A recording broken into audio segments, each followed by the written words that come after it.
বিরতির পর স্বাগত। শ্রাবণ মাসে অমরনাথ যাত্রা শুরু হয়েছে, কিন্তু খবর যে ভারতের উপত্যকা এখন উত্তপ্ত। কারণ অমরনাথ যাত্রার মধ্যেই কাশ্মীরের সেনা এবং জঙ্গিদের মধ্যে সংঘর্ষ। অনন্তনাগের পর কিস্তওয়ারে শুরু জঙ্গিদের সাথে সেনার গুলির লড়াই, নিহত 2 ভারতীয় জওয়ান। সকাল থেকেই চলছে চিরুনি তল্লাশি।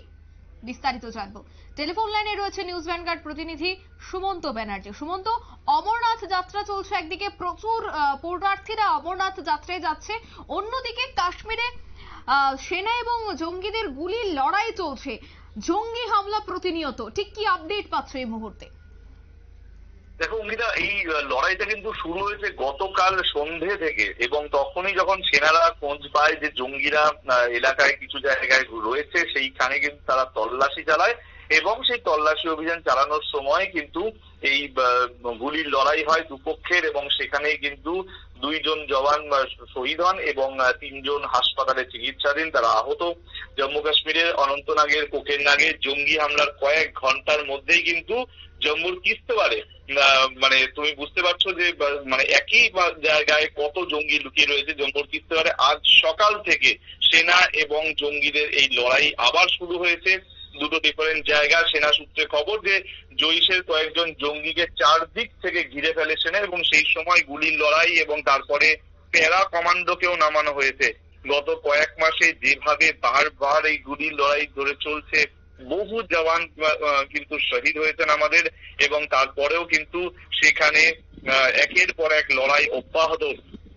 তোমাকে জানিয়ে রাখবো যে কিস্তওয়ারের একটি প্রত্যন্ত জঙ্গলে জঙ্গিদের গতিবিধির খবর পেয়েই আজ সকালে অভিযান চালায় পুলিশ এবং সেনার যৌথ বাহিনী, এবং সেই অভিযানেই যোগ দেয় প্যারা কমান্ডো।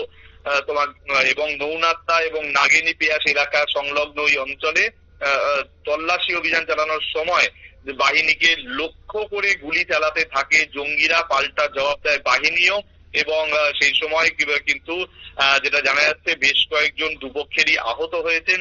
কিস্তওয়ারেই রয়েছে 3টি বড় বিদ্যুৎ প্রকল্প, টাওয়ার, কেরু এবং পাকালডুল, এবং এই বিদ্যুৎ প্রকল্পগুলির কাছেই কিন্তু এই লড়াই চলছে সকাল থেকে।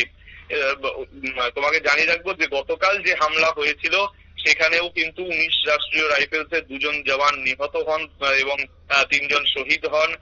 তল্লাশি অভিযান চালানোর সময় স্থানীয় বাসিন্দারাও কেউ কেউ আহত হয়েছেন বলে এখনো পর্যন্ত সূত্রের খবর, এবং যেটা জানা যাচ্ছে যে গোপন সূত্রে খবর পাওয়ার পরেই এই সমস্ত এলাকাগুলোতে অভিযানে যায় পুলিশ এবং সিআরপিএফ। তারপরেই দুপক্ষের মধ্যে গুলির লড়াই হয়, এবং যেটা জানা গেছে জঙ্গিরা পাহাড় থেকে বাহিনীকে লক্ষ্য করে এলো পাতারি গুলি চালাতে থাকে, পাল্টা জবাব দেয় বাহিনীও।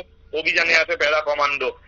একের পর এক এই জঙ্গি হামলা চলতেই থাকছে, কোনোভাবেই কিন্তু এটা ঠেকানো যাচ্ছে না, এবং আগামী দিনে যদি এটা চলতে থাকে, যেখানে আমরা জানি যে 30শে সেপ্টেম্বরের মধ্যেই সুপ্রিম কোর্টের নির্দেশ অনুযায়ী জম্মু কাশ্মীরে নির্বাচন সম্পন্ন হওয়ার কথা, যেটা ইনিশিয়াল স্টেজে নির্বাচন কমিশন ভাবনা রেখেছিল যে 12ই সেপ্টেম্বরের টার্গেট করেছিল, কিন্তু তার মধ্যেই যদি এরকম চলতে থাকে সেখানে কিন্তু নির্বাচন করানো তো দূরস্থ, মানুষের জীবন নিয়ে যেখানে ছিনিমিনি খেলা হচ্ছে সেখানে নির্বাচন বিষয়টাতেই আমি আসছিলাম।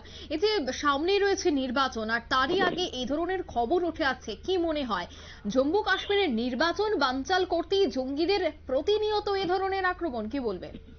খুব স্বাভাবিক, কিন্তু দেখো বিষয়টা আমি সেটাই তোমাকে বলছিলাম যে গত কয়েকদিন আগেই কিন্তু আমরা জানি যে নির্বাচন কমিশনার বা জাতীয় নির্বাচন কমিশনার রাজীব কুমার 2 সঙ্গীকে নিয়ে, মানে 3 জনের একটি প্রতিনিধি দল সেখানে গেছিল, এবং সেখানে যাওয়ার পর বৈঠক করে, সর্বদলীয় বৈঠক হয় সমস্ত রাজনৈতিক দলগুলোর সঙ্গে, এবং প্রত্যেকে কিন্তু এক বাক্যে একটাই দাবি করেছিল যে নিরাপত্তা সুনিশ্চিত করতে হবে। কারণ নিরাপত্তা না থাকলে যে সেখানে নির্বাচন করানো সম্ভব নয় তা কিন্তু বুঝে গেছে। কারণ ইতিমধ্যেই তুমি জানো যে সেখানে বারবার আক্রমণ হচ্ছে, এবং সেখানে শুধুমাত্র যে জওয়ানরা নন, সেখানে কিন্তু স্থানীয় বাসিন্দাদের জীবন নিয়েও ছিনিমিনি খেলা হচ্ছে। সুতরাং তারা তো কিছু করেননি, তারা তো একেবারে সাধারণ মানুষ, আম আদমি, তাদের কাছে কোনো রাইফেলস নেই, তাদের কাছে কোনো ধরনের অস্ত্র শস্ত্র নেই। তারপরেও যে তাদের ওপর যে আক্রমণ আসছে, সেই জায়গাটাকে কিভাবে সেনা রক্ষা করবে বা স্থানীয় প্রশাসন রক্ষা করবে, সেটাই কিন্তু এখন বড় প্রশ্ন চিহ্নের মুখে দাঁড়িয়ে রয়েছে।